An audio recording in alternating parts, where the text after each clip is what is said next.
Feel the rhythm? It's Jamaican pride representing for CCNWORL TV News.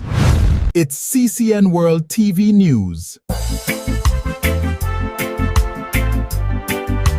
Knife Ninja JA is speaking out again, but instead of calming the situation down, he's making things worse. And now, people are telling him to stay silent. Others believe he's indirectly throwing shades at Colaz Smith.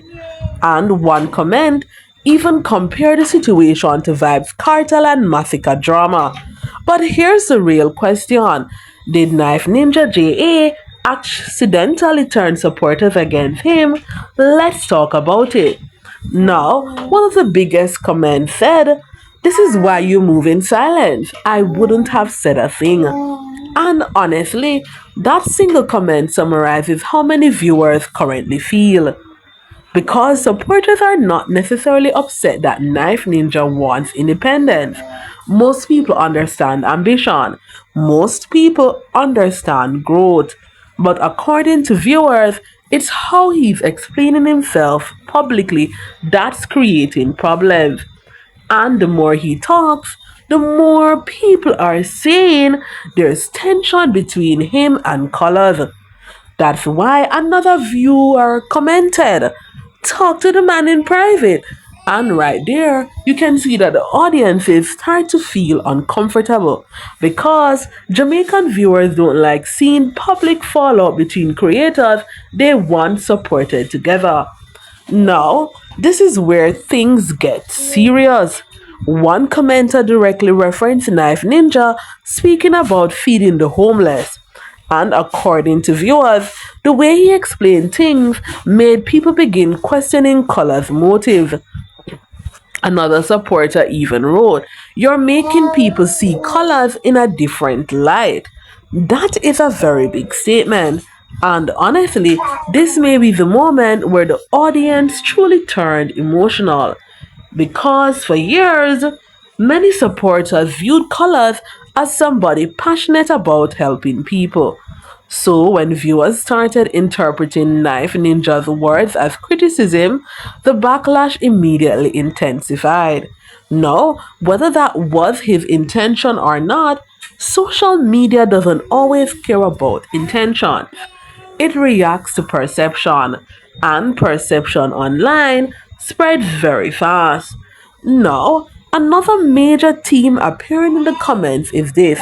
Fans believe Knife Ninja JA should have simply left quietly. One viewer literally said, "Nothing is wrong with leaving the channel. It's how you go about it." That comment received strong support, and honestly, that may be the core issue here. Not the separation itself, but the explanations surrounding it. Because viewers are now analyzing every word, every video, every indirect statement. And once audiences start doing that, controversy grows very quickly. Especially in Jamaican YouTube culture, where supporters become deeply emotionally attached to creators. But then, one comment took things to another level. A viewer compared the situation to Massacre and Vybz Kartel, basically saying Knife Ninja JA appears to be throwing indirect shots instead of speaking clearly. Now, whether people agree with that comparison or not, the fact viewers are comparing this situation to dancehall rivalry shows how emotionally invested people have become. Because audiences no longer see this as simple YouTube content. To them, this now feels personal. And once supporters begin choosing sides online, the situation becomes harder to control. And that is true. One of the strongest comments simply said, "You talk too much. Silence is golden." And honestly, that comment may explain the mood of the audience better than anything else. Because many viewers now feel every additional explanation is adding more fuel to the fire. Instead of helping the situation, they believe it's creating more suspicion, more division, and more tension between supporters. But what do you think? Are fans misunderstanding Knife Ninja JA completely? Or do you believe some things should have remained private from the beginning? And most importantly, has this situation permanently changed how viewers see the relationship between Knife Ninja JA and Colaz Smith? This is CCN World TV News, and trust me, Jamaican YouTube is watching this one very closely right now.